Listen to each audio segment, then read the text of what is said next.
Senhor, nós te agradecemos por esse dia, Senhor, e por essa chuva seródia que rega a terra. Louvado seja o teu nome, Senhor, porque as tuas promessas, elas têm sido cumpridas, e apesar de nós, o Senhor tem sido fiel.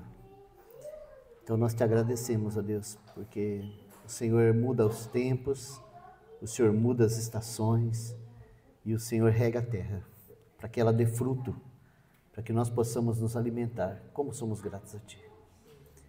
Também somos gratos a Ti porque mais uma vez nós estamos reunidos. Nós estamos aqui em nome de Jesus, nesse nome que está sobre todo nome. Nós nos reunimos essa manhã, Senhor, debaixo daquele sangue derramado. E nós pedimos a Ti, por misericórdia, que o Senhor nos alimente com a Tua palavra. Nós reconhecemos, Senhor, que nós nada temos e que nós precisamos que o Senhor venha e faça conosco, como o Senhor fez no dia da multiplicação dos pães, que o Senhor tomou emprestado aqueles 5 pães e 2 peixinhos, abençoou e partiu, e Ele alimentou a todos. Alimenta-nos nessa manhã, Senhor, com a Tua verdade, com a Sua doutrina, com a Sua palavra, e não deixa, Senhor, que a gente perca de vista aquilo que o Senhor mesmo quer falar aos nossos corações. Não permita, Senhor, que o nosso endurecimento impeça o Teu falar. Mas quebra, Pai, quebra a nossa casca, quebra a nossa dureza de coração e vem e ministra vida em nós, porque sem Ti nós nada podemos fazer. Então nós nos humilhamos diante do Senhor e Te pedimos, em nome de Jesus. Amém. Amados, vamos fazer uma coisinha um pouco diferente aqui hoje. Vamos abrir lá em Filipenses mesmo. Filipenses capítulo 1, versículo 28 e 29. Vamos começar por aqui. Filipenses capítulo 1, versos 28 e 29.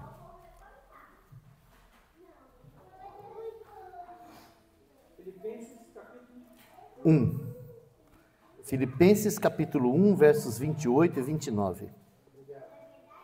Está escrito assim: e em nada vos espanteis dos que resistem, o que para eles, na verdade, é indício de perdição, mas para vós de salvação, e isso de Deus. Porque a vós vos foi concedido, em relação a Cristo, não somente crer nele, como também padecer por ele. Pega mais um texto que está em 2 Timóteo, um pouco para frente aí. 2 Timóteo, capítulo 3. 2 Timóteo, capítulo 3, partindo do versículo 10. Aqui Paulo está dando os seus últimos conselhos a Timóteo, e nós vamos tomar esses 3 versículos aqui também para colocar junto da nossa meditação. Diz assim: tu, porém, tens seguido a minha doutrina, modo de viver, intenção, fé, longanimidade, amor, paciência, perseguições e aflições, tais quais me aconteceram em Antioquia, em Icônio e em Listra. Quantas perseguições sofri, e o Senhor de todas me livrou. E também, todos os que piamente querem viver em Cristo Jesus padecerão perseguições. Na semana passada, nós fizemos uma comparação aqui entre 2 homens que aparecem na igreja em Jerusalém. Um homem representando a religião e um outro representando o testemunho do Senhor. Gamaliel e Estevão. E nós vimos como que Gamaliel usou de política para, em outras palavras, para deixar as coisas como estavam. E por outro lado, nós vimos que Estevão, ele se opôs àquele sistema que estava caindo, com uma intenção no coração de alertar aquelas pessoas para a importância do Evangelho e da salvação. E nós vimos que ele pagou com a vida a sua ousadia no Senhor, a sua pregação, o seu zelo, o seu amor. E nós falamos dessa diferença nesses dias, de quanto nos é atrativo e conveniente sermos os Gamaliéis dos nossos dias e achar que está tudo bem, concordar com tudo e usar o senso comum para dar nossas opiniões em todas as coisas. E como que é difícil você se levantar com a palavra de Deus e se opor às diferentes posições que chegam a nós todos os dias, né? Então a gente percebe que, naturalmente falando, é muito mais fácil ser Gamaliel, né, do que ser Estevão. Mas nós só falamos sobre isso, nós não meditamos na mensagem que Estevão pregou. E eu gostaria hoje, com os irmãos, sabe, de nós fazermos isso, nós honrarmos esse irmão e nós recebermos do Senhor os princípios da pregação que esse irmão ministrou, né? Porque nós nos admiramos com a pregação de Pedro em Atos 2, nós nos admiramos com a pregação de Paulo em Atos 17, mas a gente conhece muito pouco a pregação de Estevão, né? Dificilmente nós paramos para estudar a pregação de Estevão. Nós podemos até pegar alguns versículos, alguns tópicos, para falar de alguns assuntos, mas nós temos dificuldade de fazer isso, de ir lá e estudar a pregação do irmão. Então eu gostaria de fazer isso com os irmãos hoje, né? Então nós vamos ler Atos capítulo 7, e antes mesmo da gente começar essa leitura, eu vou só fazer um comentário aqui, que esse irmão, ele foi separado pela igreja para servir às mesas. Ele, o Filipe, que é o próximo irmão que nós vamos estudar, eles foram separados para ser diáconos na igreja.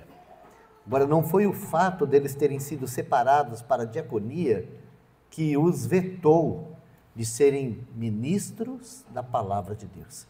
Não, a gente vê que esses homens, eles estão funcionando de uma maneira um pouco mais alta que os próprios apóstolos, porque de certa forma, nós estamos vendo as coisas maravilhosas da igreja de Jerusalém, mas a igreja de Jerusalém, ela nasceu no meio de um sistema religioso e por si mesma ela não estava pronta para romper com aquele sistema, porque eram judeus.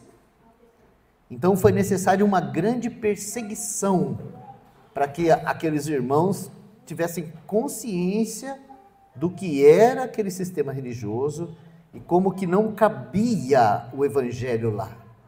O nosso Senhor, ele disse isso nos evangelhos, tanto em Lucas, como em Marcos, como em Mateus. O nosso Senhor vai dizer assim, ó, não se deita vinho novo em odres velhos. O vinho novo, ele representa o evangelho.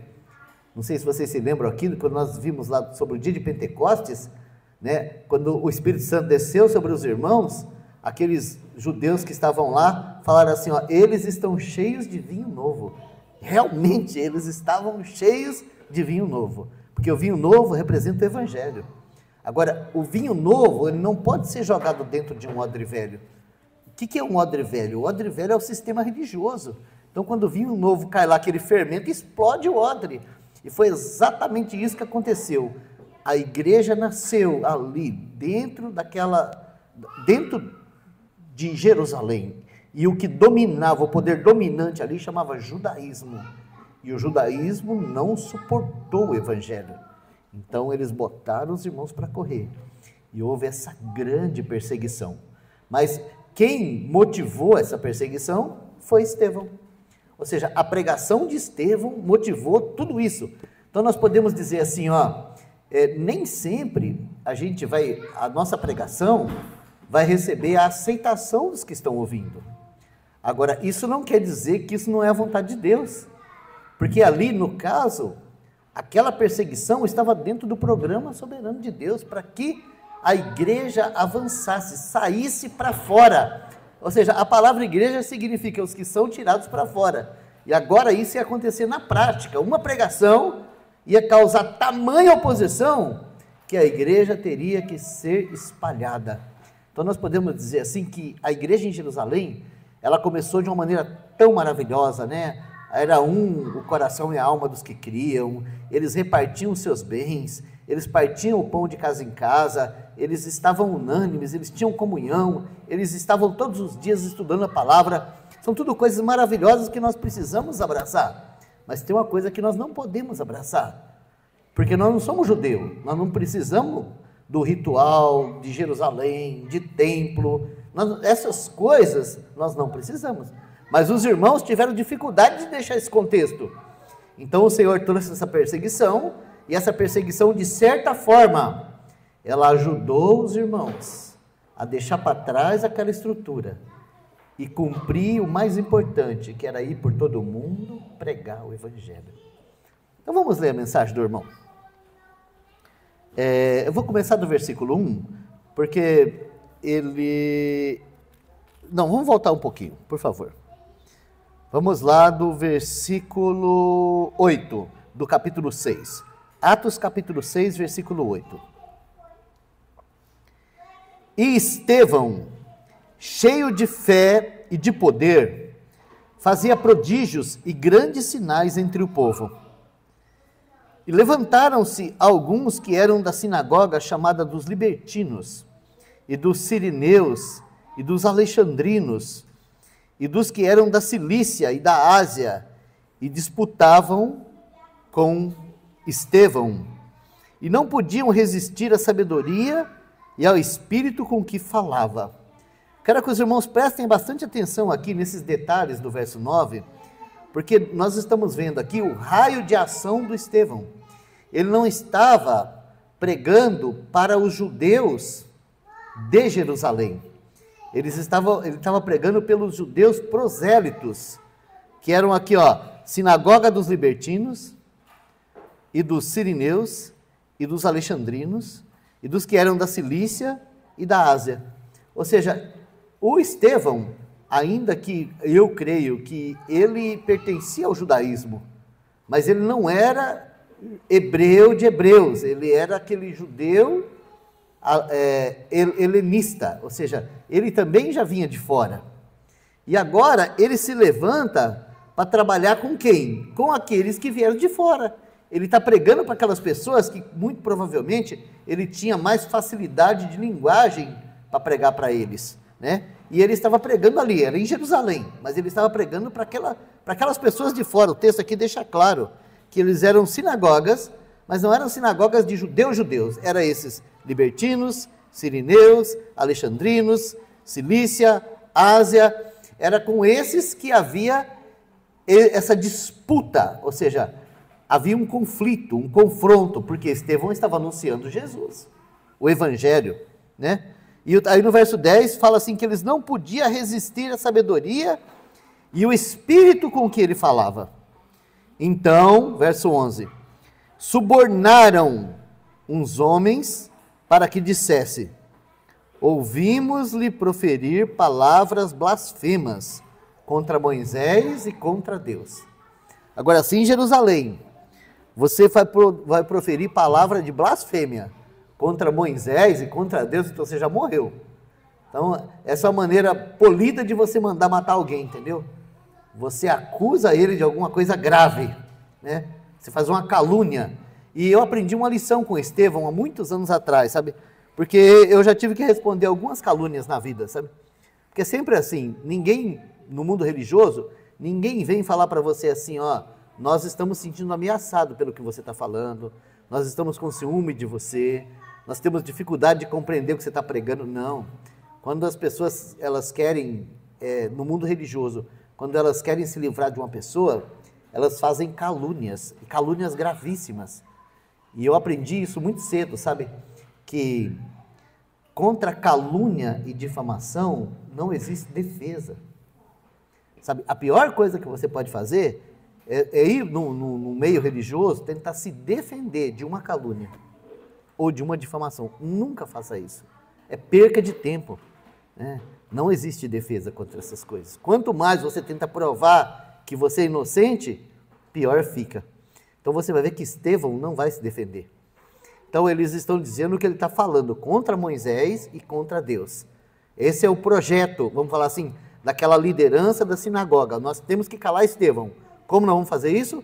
Nós vamos lá avisar os sacerdotes que tem um homem aqui no nosso meio pregando contra Moisés e contra Deus.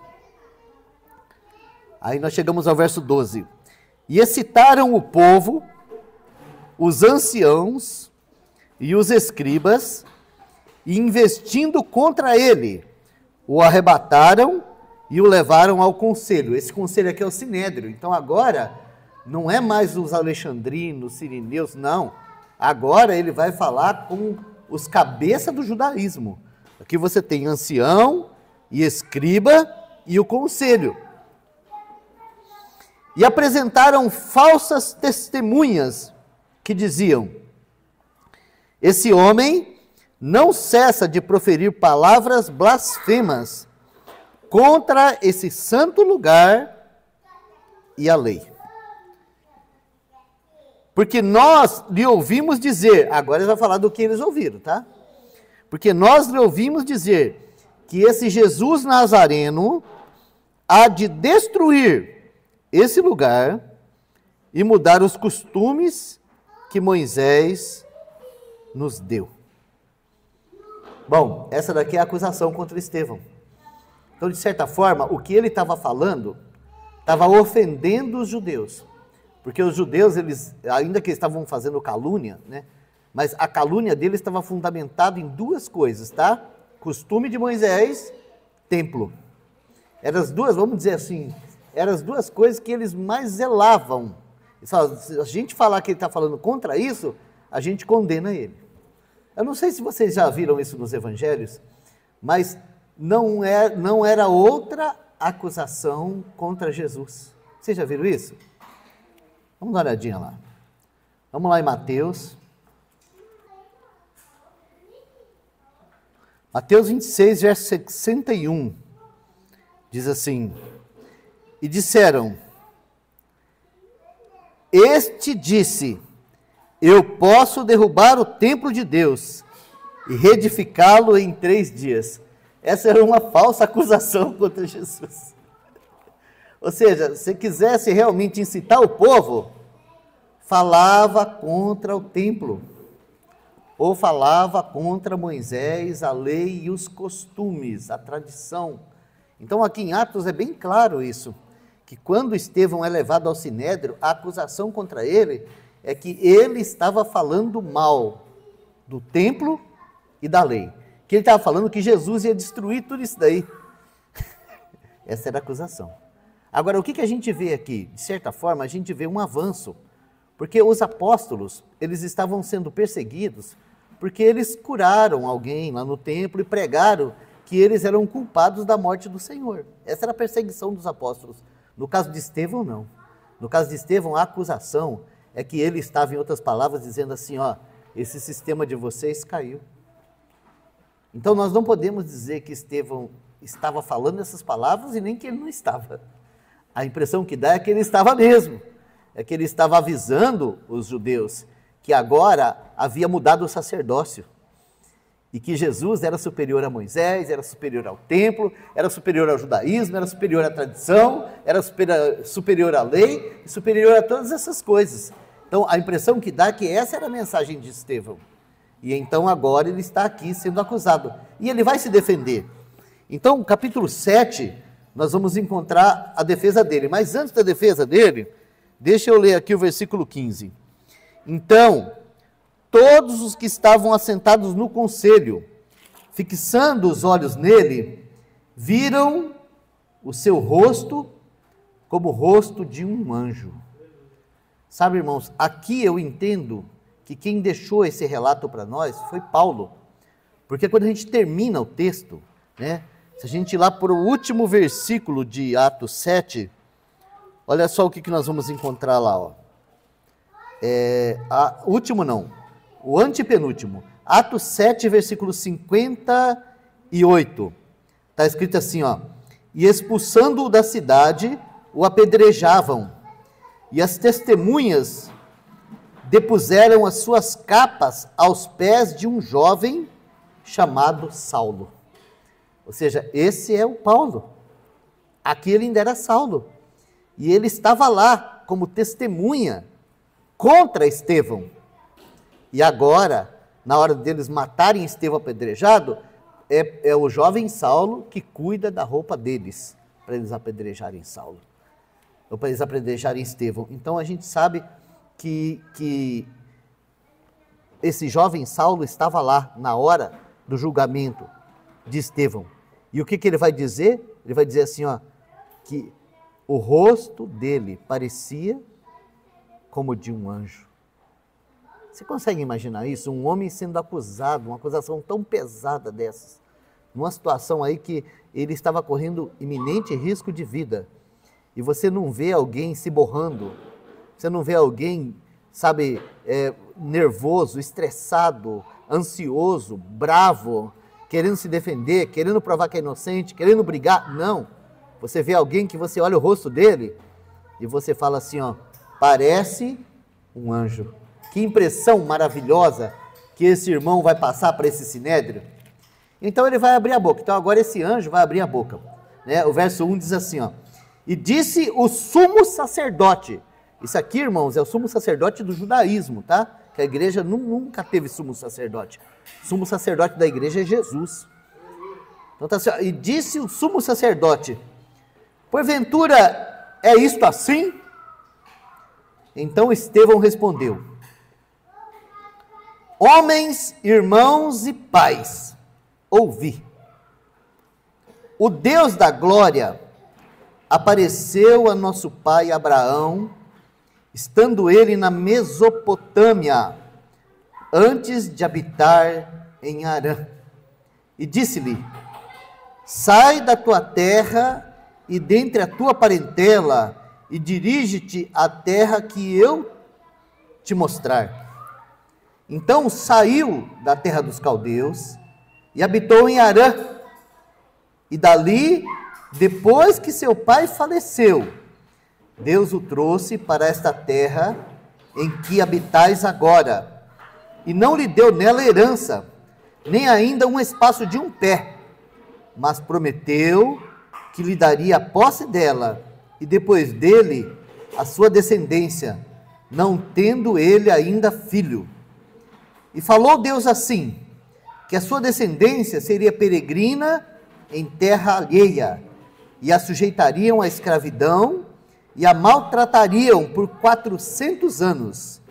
E eu julgarei a nação que os tiver escravizado, disse Deus.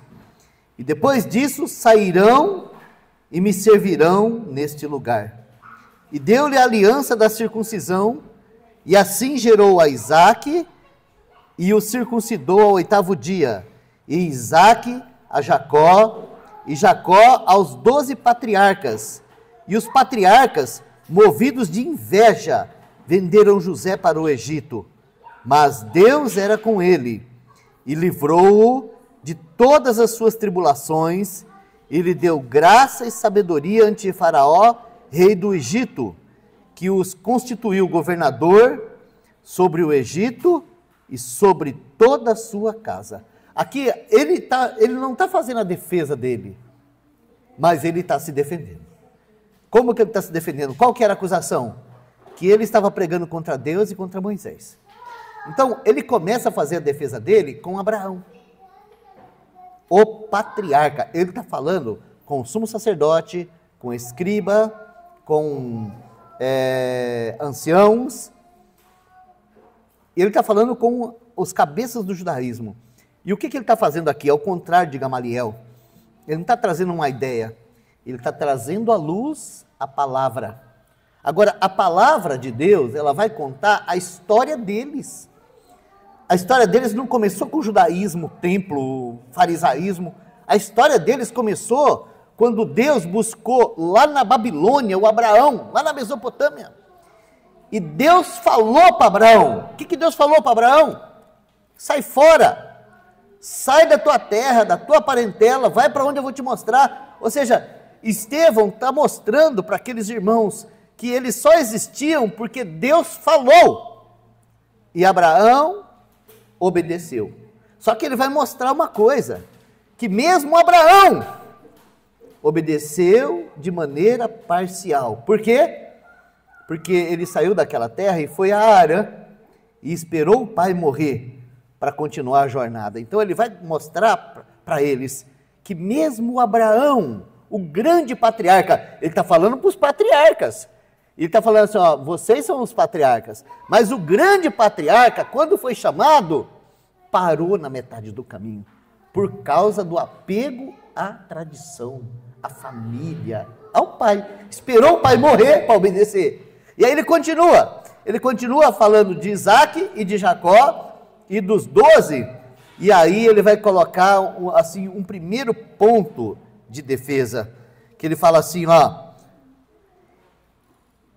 os patriarcas movidos de inveja venderam José para o Egito. Qual era o espírito que levou Estevão ao Sinédrio? Qual era o espírito que fez com que aqueles líderes das sinagogas, dos alexandrinos, dos libertinos, qual foi o espírito que levou levou Estevão lá para ser condenado? Movidos de inveja, porque eles não podiam resistir à palavra. Agora Estevão não está falando assim, ó, eu vim aqui na presença de vocês porque eles estão com inveja de mim. Não, está falando assim, ó, quando José foi vendido para o Egito, foi porque os seus irmãos, nossos pais, mordidos, porque José trazia algo novo, porque José representava algo novo, eles mandaram vender como escravo. Ou seja, de certa forma o Espírito Santo está fazendo a defesa de Estevão, mas não é baseado em senso comum, é baseado na palavra de Deus. Esse moço, ele está expondo a palavra de Deus, e com certeza a palavra de Deus está cortando os corações lá. Vamos lá, vamos continuar.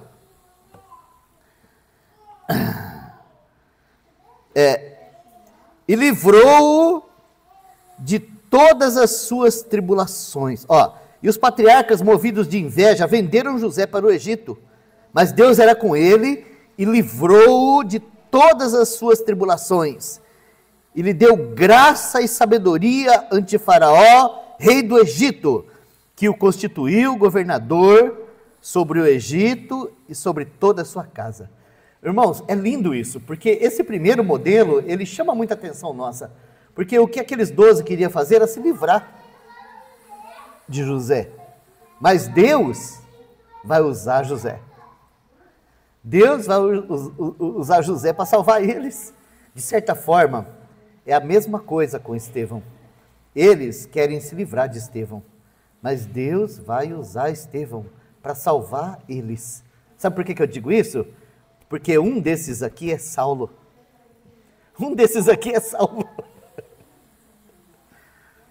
Sobreveio então a todo o país do Egito e de Canaã fome e grande tribulação, e nossos pais não achavam alimento.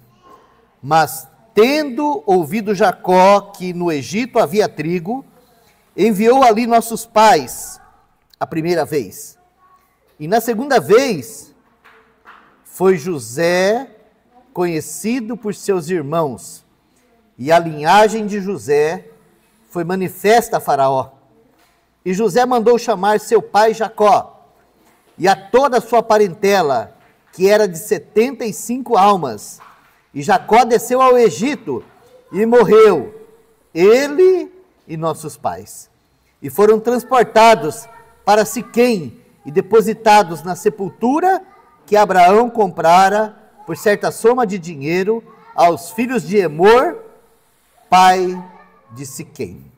Aproximando-se, porém, o tempo da promessa que Deus tinha feito a Abraão, o povo cresceu e multiplicou no Egito, até que se levantou outro rei que não conhecia José.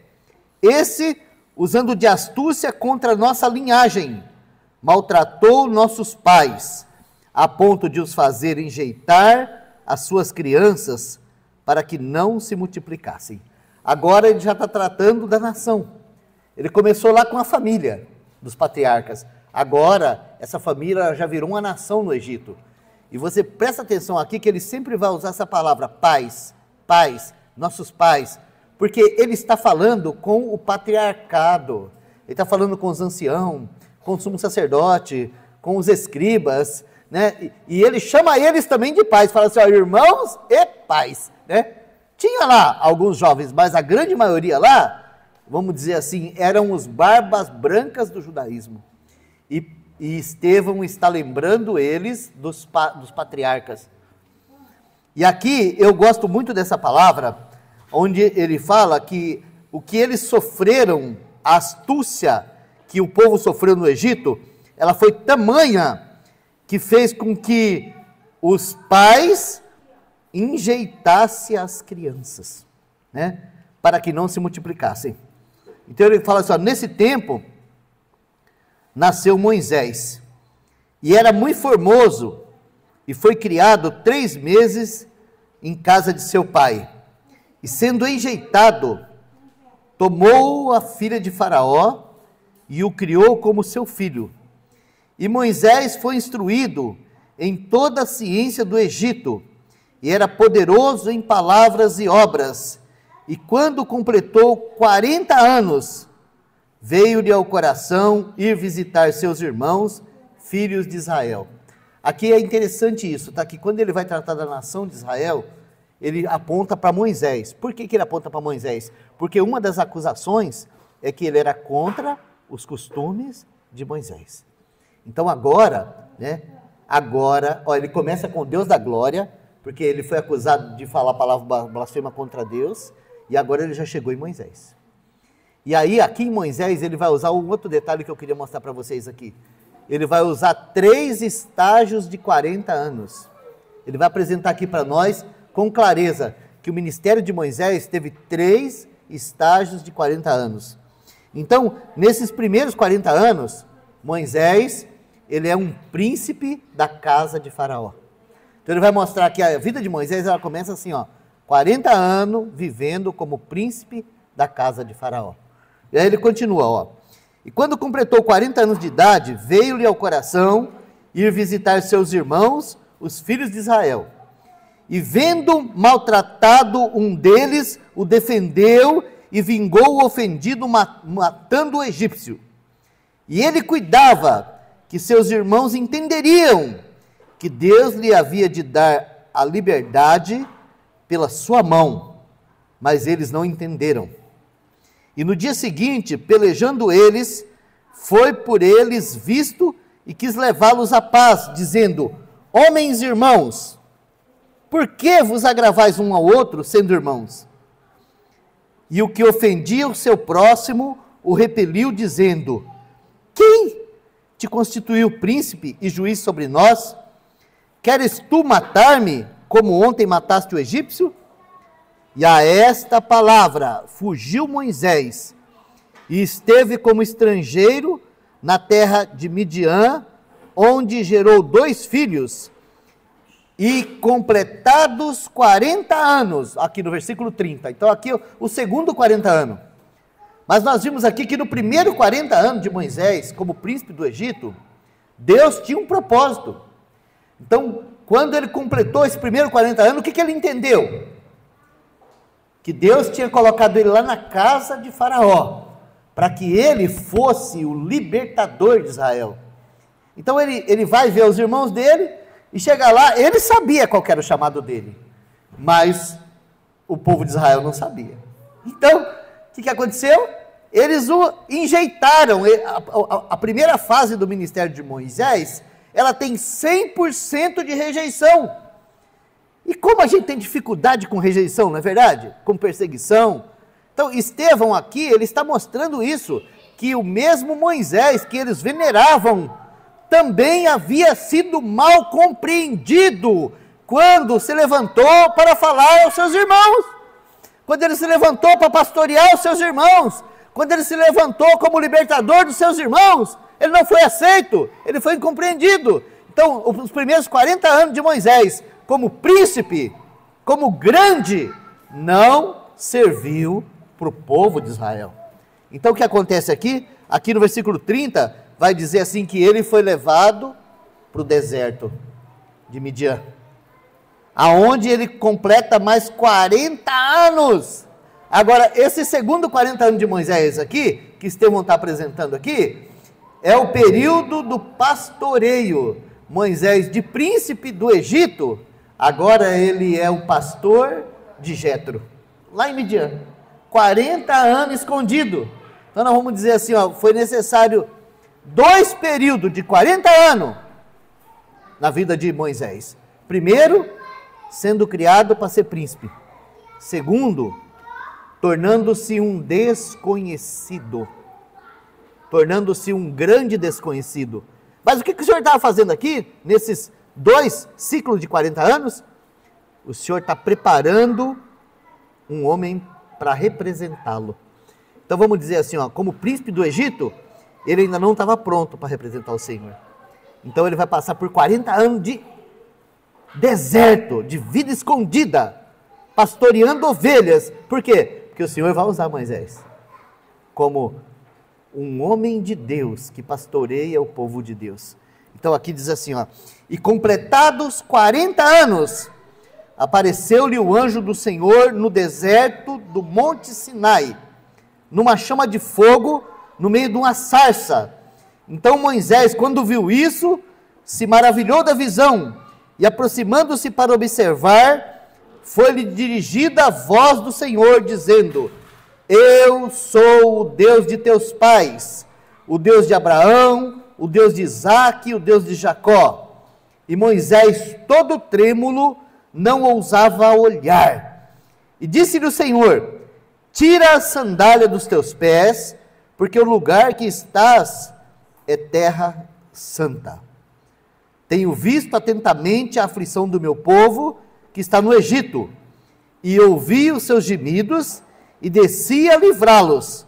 Agora, pois, vem e enviar-te-ei ao Egito. Eu quero que os irmãos vejam aqui um detalhe que ele coloca na mensagem dele aqui. Ele coloca que o ministério de Moisés ele não funcionou, porque quando Moisés foi pela primeira vez, ainda que ele era chamado para isso, ele foi como príncipe. Agora, o Senhor aparece para ele lá, e a primeira palavra que o Senhor dá para ele é: tira a sandália dos teus pés. Então, irmãos, a gente vai descobrir que o ministério de Moisés, a diferença do ministério de Moisés para o ministério de Cristo, é que o ministério de Moisés é o ministério de um escravo. Sabe, ele vai servir a Deus, mas não como príncipe. Ele vai servir a Deus como um escravo. Então o escravo não tem direito à sandália, entendeu? O príncipe tem, mas o escravo não. Você vai ver assim que há uma diferença tão grande no Evangelho, porque quando aquele filho pródigo volta para a casa do pai, ele volta para ser escravo. E sabe qual que é a primeira palavra que ele recebe do pai? Ponde sandália nos pés. Porque ele não vai servir como escravo, ele vai servir como filho amado. Essa é a diferença da velha aliança para a nova aliança. Na velha aliança, tira a sandália dos pés. Na nova aliança, põe a sandália nos pés. Porque aqui é filho amado. Quem serve aqui é filho, não é escravo. Que é lindo isso, né? Mas Moisés, ele tinha que tirar aquelas sandálias de príncipe do Egito para poder servir o Senhor como escravo. Não é lindo isso? Agora, olha só o resultado disso, verso 35. A este Moisés, ao qual haviam negado, dizendo: quem te constituiu príncipe e juiz? A esse enviou Deus como príncipe e libertador, pela mão do anjo que lhe aparecera na sarça.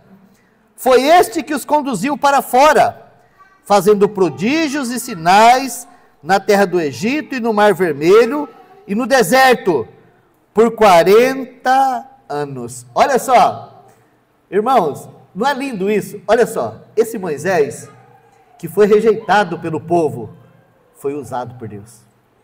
Esse Moisés, que o povo disse assim: quem te constituiu juiz sobre nós e príncipe? Esse foi o que Deus usou. para tirar o povo de lá e levar para Canaã. Esse mesmo Moisés. Sabe, irmãos, isso aqui tem uma lição para nós. Em outras palavras, Estevão está dizendo para eles assim, ó: independente de vocês me rejeitarem, independente de vocês rejeitarem o Evangelho, independente de vocês rejeitarem a Jesus, independente, é isso que vocês estão rejeitando, a salvação de vocês, e Deus não vai mudar o plano dele, porque vocês não querem. Sabe, irmãos, nós temos que tomar essa palavra para nós, porque nós não precisamos adequar o mundo para fazer a vontade de Deus. Nós não precisamos do aplauso e da aceitação do mundo para fazer a vontade de Deus. Nós não precisamos nos moldar aos esquemas religiosos do mundo para fazer a vontade de Deus. Não! Deus tem o seu tempo e o seu modo. E Deus, ele vai usar o mesmo Moisés. A única diferença é que o Senhor vai tirar aquela roupagem de príncipe do Egito e vai usar as roupagens de servo de Deus. Mas é o mesmo Moisés. Vamos lá. Agora, no final, no verso 37, no final dessa fase de Moisés, ele vai usar essas palavras: este é aquele Moisés que disse aos filhos de Israel: o Senhor vosso Deus vos levantará dentre vossos irmãos um profeta como eu, a ele ouvireis. Este é o que esteve entre a congregação no deserto, com o anjo que lhe falava no monte Sinai, e com nossos pais, o qual recebeu as palavras da vida para nulas dar. Olha só, Estevão está falando de Moisés. E falando de Moisés, ele apresenta o grande problema que ele estava enfrentando com aquela liderança. Por quê? Porque aquela liderança, ela estava perseguindo Estevão não por causa de Estevão. Ela estava perseguindo Estevão por causa de Jesus, porque Estevão estava ali representando o próprio Senhor. Então agora, Estevão, pelo Espírito, vai tocar no cerne da questão. Vai falar assim: ó, vocês veneram Moisés, vocês adoram a lei, vocês amam os costumes de Moisés, vocês me trazem aqui dizendo que eu estou ofendendo Moisés, mas esse Moisés mesmo falou que Deus enviaria outro, que ele era só sombra e figura, mas que viria Jesus, o qual vocês estão rejeitando. Mas agora, olha só o que ele vai falar sobre a pregação de Moisés, o ensino de Moisés, a lei de Moisés, o que os patriarcas fizeram com ela. Olha só, verso 39, ao qual nossos pais não quiseram obedecer, antes o rejeitaram e em seu coração voltaram para o Egito. Ou seja, o povo que Moisés tirou do Egito não voltou com as pernas para o Egito, mas voltou com o coração. Não obedeceram a lei, não obedeceram os mandamentos, não obedeceram a doutrina, não obedeceram o testemunho. Eles viram a glória de Deus por 40 anos, mas no coração voltaram para o Egito. Verso 40, dizendo a Arão: faça-nos deuses que vão adiante de nós, porque a esse Moisés que nos tirou da terra do Egito, não sabemos o que lhe aconteceu. E naqueles dias fizeram o bezerro e ofereceram sacrifícios ao ídolo e se alegraram nas obras das suas mãos. Mas Deus se afastou e os abandonou a que servissem ao exército do céu, como está escrito no livro dos profetas: porventura me oferecestes vítimas e sacrifícios no deserto por 40 anos, ó casa de Israel. Antes tomaste o tabernáculo de Moloque e a estrela do vosso Deus Renfã, figuras que vós fizestes para as adorar. Transportai-vos-ei, pois, para além da Babilônia. Estava entre nossos pais, no deserto, o tabernáculo do testemunho, como ordenara aquele que disse a Moisés que o fizeste, segundo o modelo que tinha visto, o qual nossos pais, recebendo-o também, o levaram com Josué, quando entraram na posse das nações, que Deus lançou para fora, na presença de nossos pais, até os dias de Davi. Olha só. Estevão está falando aqui que os pais no deserto tinham um tabernáculo para adorar, tinham um lugar de encontro com Deus, tinham um caminho para se livrar dos seus pecados, tinham um caminho para adorar a Deus de modo verdadeiro. Tudo isso Deus providenciou lá no deserto. Mas o que eles fizeram? Eles resistiram Moisés. Eles resistiram o que Deus tinha dado para eles. E eles foram servir a idolatria. Eles foram fazer do jeito deles. Eles foram adorar com o coração deles. Ou seja, um povo que Deus chamou e tirou do exército, do Egito, manteve seu coração lá. E essa é uma grave exortação para aquela liderança judaica e para nós também. Não é só para eles, para nós também. Porque o Senhor nos chama para viver para Ele num novo e vivo caminho e concede a nós toda a provisão para que a gente possa servir a Deus em espírito, em verdade. E nós corremos o risco de fazer a mesma coisa daquele povo, voltar para trás com o coração, em busca do melão, em busca da cebola, em busca do alho, em busca do peixe, e esse retorno de coração nos leva à idolatria, nos leva ao paganismo, nos leva a querer misturar com as coisas de Deus, as coisas lá de trás. Foi o que aconteceu com eles, e é algo que estava acontecendo lá com a liderança do judaísmo, porque eles eram tudo mamonista, e pode estar acontecendo agora no nosso meio. Vamos lá.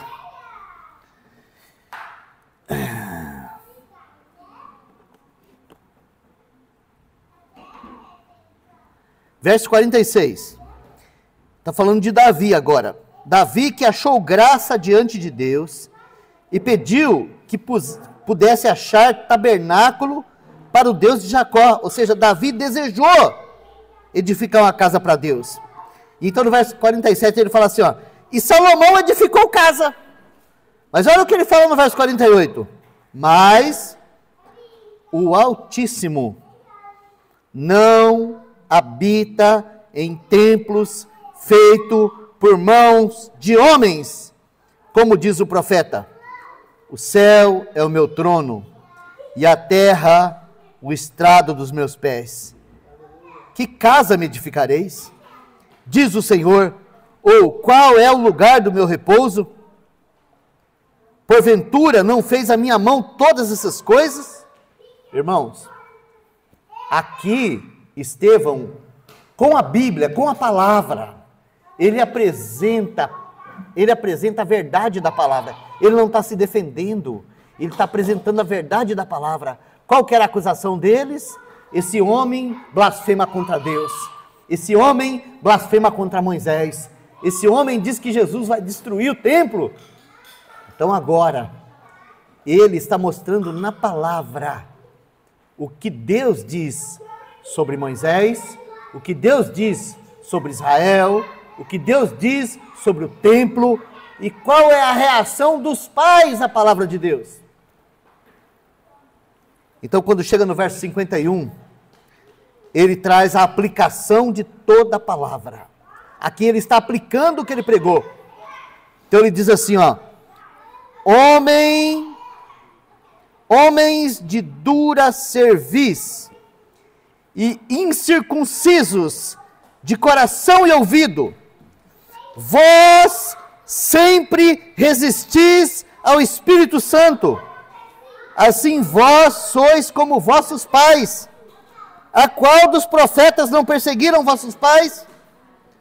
Até mataram os que anteriormente anunciaram a vinda do justo, do qual vós agora fostes traidores e homicidas. Então ele está dizendo para aquela liderança, vocês mataram os profetas, vocês resistiram à palavra e vocês mataram a Jesus. O justo aqui é Jesus. e vocês mataram a Jesus.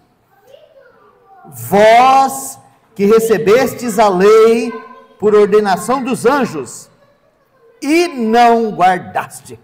Ou seja, eles tinham zelo pela tradição, eles tinham zelo pelo templo, eles tinham zelo pelo judaísmo, eles tinham zelo pelas coisas que eles faziam, mas a palavra de Deus, eles não guardaram. O mandamento de Deus, eles não ouviram. O verdadeiro ensinamento de Moisés, eles deram as costas. Os profetas que vieram alertar, eles mataram. Quando Jesus veio, eles também mataram. E agora eles estavam prontos para matar mais um, que estava ali, trazendo a verdade de Deus para o coração deles. Essa é a mensagem de Estevão. E ela vai terminar aqui, olha só. E ouvindo eles isto, enfureciam-se em seus corações e rangiam os dentes contra ele. Mas ele, estando cheio do Espírito Santo, fixando os olhos no céu, viu a glória de Deus. E Jesus, que estava à direita de Deus, e disse: eis que vejo os céus abertos, e o Filho do Homem está em pé, à mão direita de Deus. Aqui terminou a mensagem de Estevão. O resultado nós sabemos. Ele foi apedrejado. Esses homens não aguentaram essa palavra e apedrejaram Estevão. Mas vejam bem, que Estevão não está ali para se defender. Estevão está ali para abrir os olhos daqueles homens, para mostrar para eles como eles eram endurecidos e cegos. Mas tem outra coisa melhor que Estevão quer mostrar para eles. Estevão está mostrando para eles que aquele Jesus que eles crucificaram está sentado à destra de Deus. E que naquele momento ele não estava vendo Jesus assentado, ele estava vendo Jesus em pé. Sabe, por que você acha que Jesus se levantou? O que fez Jesus se levantar do trono? Eu vou dizer para vocês, o testemunho de Estevão. O testemunho de Estevão fez com que Jesus se levantasse do trono. Né? Jesus se levantou do trono para receber o seu primeiro mártir, o seu primeiro testemunho fiel. E eu tenho tanto amor e zelo por essa palavra, irmão, porque eu vejo que esse é o nosso chamado. Irmãos, nós somos chamados para provocar essas reações do nosso Senhor se levantar do trono e mostrar a face gloriosa dele para nós.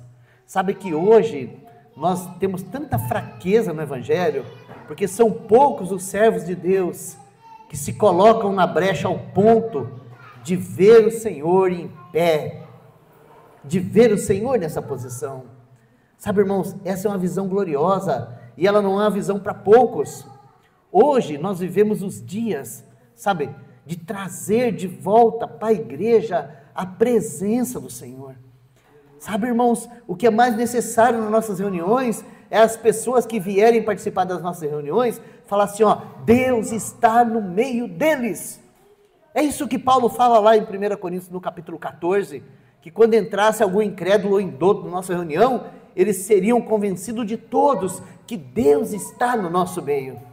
Sabe, irmãos, naquele sinédrio, uma coisa foi clara para toda aquela liderança. Sabe o que foi claro para toda aquela liderança?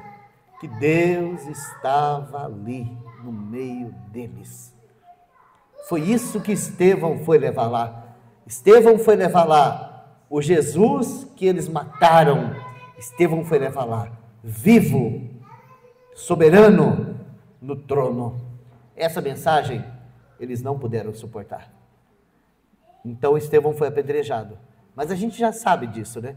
Que o resultado dessas pedras foi que o grande adversário Saulo, aqui, ele recebe pela primeira vez um evangelho vivo. Sabe o que isso provocou? Claro que provocou perseguição, mas isso também provocou salvação. Quer ver? Vamos ler um texto para a gente terminar, que está lá em Atos, capítulo 21.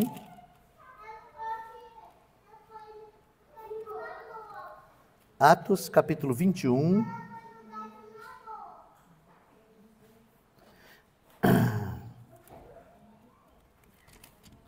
Perdão, irmãos, não é 21, não. Eu me equivoquei. É capítulo 22.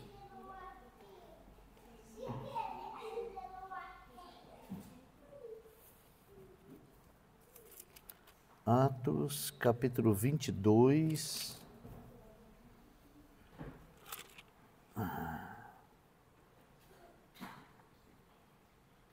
Versículo 20. Eu vou começar a leitura do versículo 19. E eu disse: Senhor, eles bem sabem que eu lançava na prisão e açoitava nas sinagogas os que criam em ti.